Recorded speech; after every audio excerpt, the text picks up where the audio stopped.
What's up, guys? Today we are talking about a movie where the American government tries to kill the one man who could save them all. And when they fail, when he survives, they learn a very painful lesson. You do not betray a Marine sniper. You do not frame him for murder.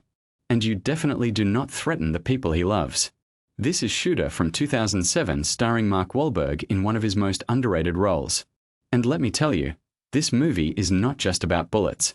It is about betrayal, corruption, and one man's war against a system that threw him away like garbage. Before we dive into the conspiracy, do me a solid, hit that subscribe button.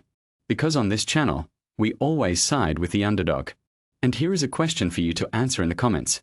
If you were Bob Lee Swagger, framed, hunted, and left with nothing, would you run? Or would you fight back? Let me know down there. Stick around, because I am about to break down why Shooter is the most paranoid, pulse-pounding revenge thriller of the 2000s. Let me set the stage. The film opens in the mountains of Ethiopia. It is 2004. Two men are lying on a rocky ridge, invisible to the world below. One of them is Gunnery Sergeant Bob Lee Swagger, Mark Wahlberg, carved from granite, with a sniper rifle that can hit a target from a mile away. The other is his spotter and best friend, Lance Corporal Donnie Fenn, played by Lane Garrison. They are Force Recon Marine scout snipers.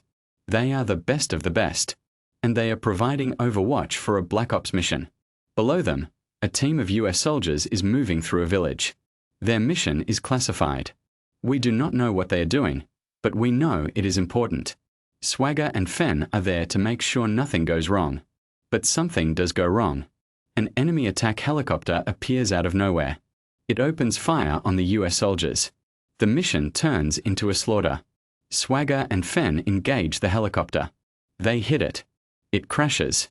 But the damage is done. The soldiers on the ground are dead or dying. Swagger and Fenn radio for extraction. They are told to hold position. They wait. And wait. No one comes. The CIA officer running the operation has disavowed the mission. He has burned them. He has left them to die. Swagger and Fenn are stranded in enemy territory with no backup, no support, and no hope. They make a run for it. They are shot at. They are chased. And then, the worst possible thing happens. Fenn is hit. He goes down. Swagger tries to save him. He drags him. He carries him. But Fenn is dying. He tells Swagger to leave him. Swagger refuses. Fenn dies in his arms. Swagger survives. He makes it out. But he is broken. He has lost his partner. He has lost his faith in the system. He retires from the military. He disappears. He moves to a remote cabin in the middle of nowhere, with only his dog for company. He wants nothing to do with the government. He wants nothing to do with anyone. He just wants to be left alone. 3 years pass. It is 2007. Swagger is living his quiet, isolated life. He hunts. He reads. He thinks about Donnie. And then, one day, a black SUV pulls up to his cabin. Two men get out. One of them is Colonel Isaac Johnson, played by the legendary Danny Glover. Johnson is a high-ranking military officer with a silver tongue and a cold heart. He is accompanied by his guard dog, Jack Payne, played by Elias Koteas, all menace and muscle. Johnson has a proposition for Swagger. He says there is a threat against the President of the United States. A sniper is planning to assassinate the President during a public event. Johnson needs Swagger's help to stop it. He needs the best sniper in the world to think like a sniper, to find the weaknesses in the security, to predict where the assassin will strike. Swagger is suspicious. He does not trust the government. He has been burned before. But Johnson is persuasive. He appeals to Swagger's patriotism. He appeals to his sense of duty. He even mentions Donnie. He knows what happened in Ethiopia. He knows Swagger was abandoned. He promises that things will be different this time. Swagger hesitates. But in the end, he agrees. He does not want to. He feels it in his gut. But he says yes. Swagger is flown to Washington, D.C. He is briefed on the threat. He is given a CHETAC M200 sniper rifle, a beautiful, terrifying piece of machinery. He is told the assassination attempt will happen in Philadelphia. The president is giving a speech at a public event.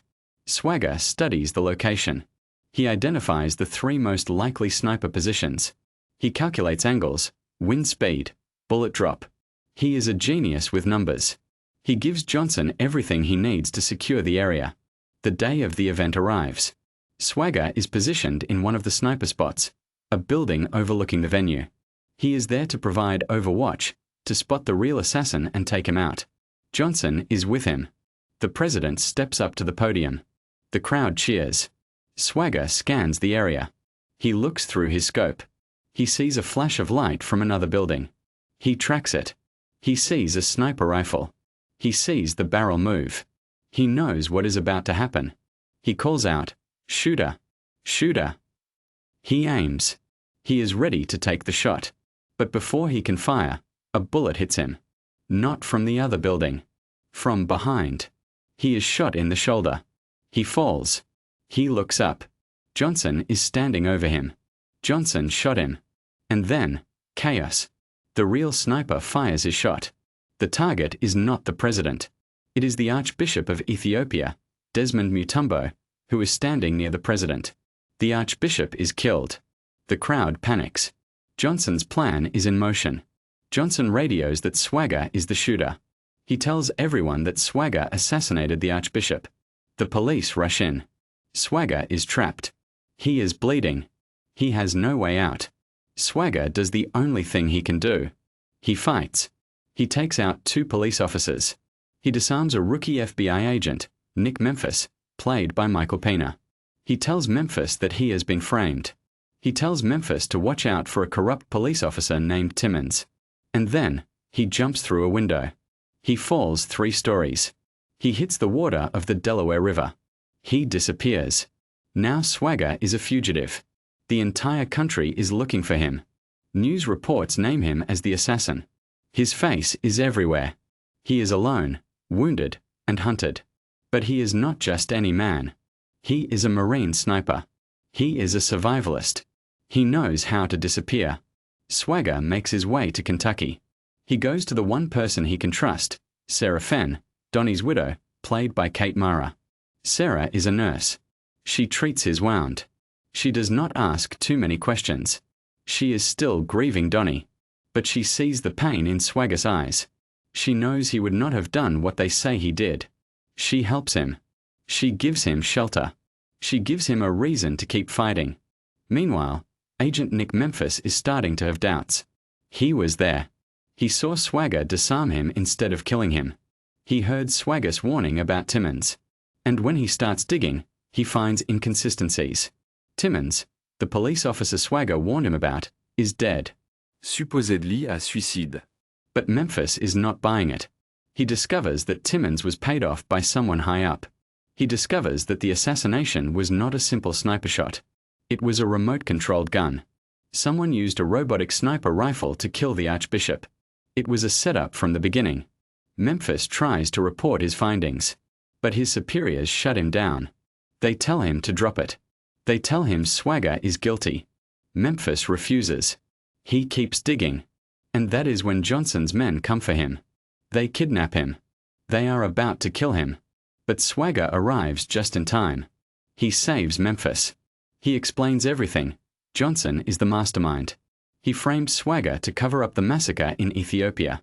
The Archbishop was going to expose Johnson's crimes. Johnson had him killed. And Swagger was the fall guy. Swagger and Memphis team up. They are an unlikely duo, the rugged sniper and the by-the-book FBI agent. They travel to Tennessee to meet Mr. Raitt, played by Levin Helm, the legendary musician. Raitt is a firearms expert. He is old, wise, and eccentric. He explains that the assassination bullet was paper-patched, a technique that confuses ballistics tests. The bullet used to kill the Archbishop was fired from Swagger's own rifle. But Swagger's rifle was stolen. Johnson's men took it, paper-patched a bullet, and used it to frame Swagger. Raitt also deduces that the only person alive capable of making that shot, a shot of over a mile, is a Serbian sniper named Mikhailo Skerbiak. Skerbiak is crippled. He cannot walk. But he can still shoot. And he works for Johnson. Swagger and Memphis track down Skerbiak at his estate in Virginia. They confront him. Skerbiak is a broken man, bitter, cynical, and resigned. He confirms everything. Johnson works for Senator Charles F. Meacham, played by Ned Beatty. Meacham is the puppet master. He is in the pocket of oil conglomerates. He ordered the massacre in Ethiopia to clear the way for pipelines. He ordered the assassination of the archbishop to keep the massacre quiet. And he ordered the framing of Swagger to take the fall. But Skerbiak also reveals that Johnson's men have abducted Sarah. They are holding her hostage. They are using her as bait to lure Swagger into a trap. Skerbiak then commits suicide. He cannot live with what he has done. He leaves Swagger and Memphis with a recording of his confession. Swagger and Memphis escape the estate. They fight their way through Johnson's mercenaries. They make it to Montana. They tip off the FBI. They arrange a meeting with Meacham and Johnson. The meeting takes place on a snowy mountaintop. It is freezing. The wind is howling. Johnson and Meacham arrive with their men. They have Sarah. She is tied up. They are smug. They think they have won. But Swagger has a plan. He has Memphis act as a decoy. While Johnson and Meacham are focused on Memphis, Swagger is hidden in the snow. He is invisible. He takes out Johnson's counter-snipers one by one. He moves like a ghost. He is unstoppable. He rescues Sarah. He confronts Johnson. Meacham is arrogant. He tells Swagger that even if he kills them, there are others. The corruption goes all the way to the top. Swagger does not care. He destroys the recording of Skerbiak's confession. He tells Meacham, "You want to know what happens when you push a man too far? You are about to find out." The FBI arrives. They arrest Swagger. He is taken into custody. But Swagger has one more card to play. He requests a plea hearing with the Attorney General. With Memphis's help, he presents his evidence. He proves that his personal rifles, including the supposed murder weapon, all had their firing pins replaced. They were unusable. Johnson's men stole the rifle, retrieved a previously fired practice bullet, paper-patched it, and used it to frame Swagger. Swagger's name is cleared. Memphis provides the Attorney General with evidence of Johnson's involvement in the massacre. But there is a catch. The crimes fall outside U.S. jurisdiction. No legal action can be taken against Johnson. He walks free. The Attorney General hints that extrajudicial measures may be necessary. Swagger is released. He knows what he has to do. The film's climax. Meacham and Johnson are celebrating at a private villa.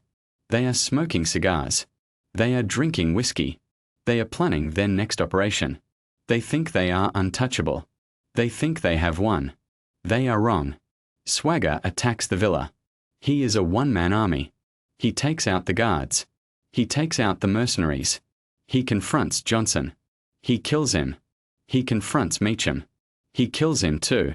He frames Johnson as the assailant, making it look like a falling out among criminals. He ruptures a gas line. The villa explodes. Swagger walks away from the inferno. Sarah is waiting for him. They drive off together. He has cleaned his name. He has taken his revenge. He has made them pay. The end. So what is the takeaway? Shooter is a throwback to the paranoid thrillers of the 1970s. Films like The Parallax View and 3 Days of the Condor. It is a story about a man who trusted the system and got burned. It is a story about corruption at the highest levels of government. It is a story about how the powerful will do anything to protect their interests, even if it means murdering innocent people. But it is also a story about resilience. Bob Lee Swagger is the ultimate survivor. He is betrayed, hunted, and left for dead. But he never gives up. He never stops fighting. He is the kind of hero we root for because he has nothing left to lose. Mark Wahlberg is fantastic in the role. He brings a physicality and intensity that makes Swagger believable. Danny Glover is chilling as Johnson, a man who smiles while he stabs you in the back. Michael Pena provides comic relief and heart as Memphis, the rookie agent who learns to trust his instincts. And Kate Mara brings quiet strength to Sarah, a woman who has already lost one man she loved and refuses to lose another. The action is gritty and grounded. The sniper sequences are tense and realistic. The conspiracy plot is complicated but coherent. And the finale, Swagger walking away from an exploding villa, is pure, unapologetic satisfaction. Is Shooter a perfect movie? No. Some of the political commentary is heavy-handed. Some of the plot twists are predictable. But it is a damn good thriller. It is entertaining. It is engaging. And it has aged surprisingly well. So here is my question for you in the comments. Was Swagger justified in taking the law into his own hands at the end? Should he have let the system handle Johnson and Meacham? Or was he right to do what he did? And more importantly, would you have survived what he survived? Let me know. If you enjoyed this recap, smash that like button. Subscribe for more deep dives into action movie classics. And I will see you in the next video, where we talk about why The Fugitive is still the gold standard for wrongman thrillers. Peace.